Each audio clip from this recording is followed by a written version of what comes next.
आपला सहवास तर आम्हाला कॉलेजपासूनच मिळालेला आहे आणि त्यावेळेपासूनच आपलं एक जे वेगळं वैशिष्ट्य आहे, मंत्रशास्त्र असेल, यंत्रशास्त्र असेल, ते शास्त्रीयदृष्ट्या आपण सगळ्यांना समजून सांगत असाल.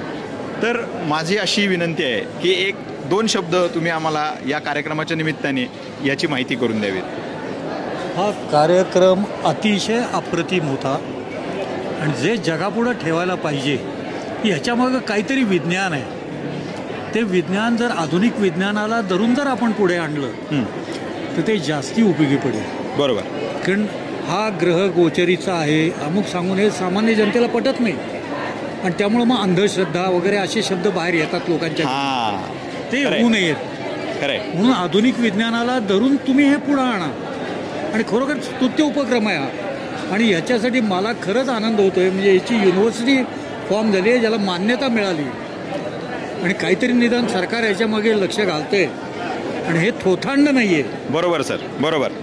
ते विज्ञान आहे. बरोबर सर. याच्यावर सखोल अभ्यास व्हावा आणि ह्याच्याही पलीकडे जाऊन प्रेडिक्शन केलेल्या गोष्टी कशा बदलता येतील, बरोबर, त्याही बदलता येतात याच्यावरही संशोधन व्हावं असं माझं मत आहे.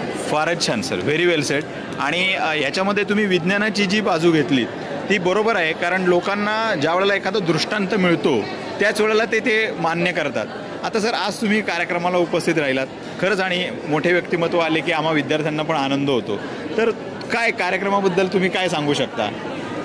कसं आहे की मी याच्याबद्दल लोकांना एकच सांगू इच्छितो सगळ्यांना की याच्या मागलं विज्ञान काय आहे. कसं आहे की हे अंधश्रद्धेच्या नावाखाली जे लोक आमच्या नावाने ओरडतात तर त्याच्याऐवजी आम्ही एवढंच सांगतो की ह्याच्यामागं विज्ञान काय असावं शास्त्रीय दृष्ट्या. कारण ह्या सगळ्या गोष्टी फक्त फ्रिक्वेन्सीच्या आहेत. ज्याला आम्ही म्हणतो ना सजीव असो निर्जीव असो अणुरेणूंचं बनलं आहे, प्रत्येकापासून स्पंदनं तयार होतात आणि ही स्पंदनं आपल्याला त्याचा उपयोग कसा करून घ्यायचा.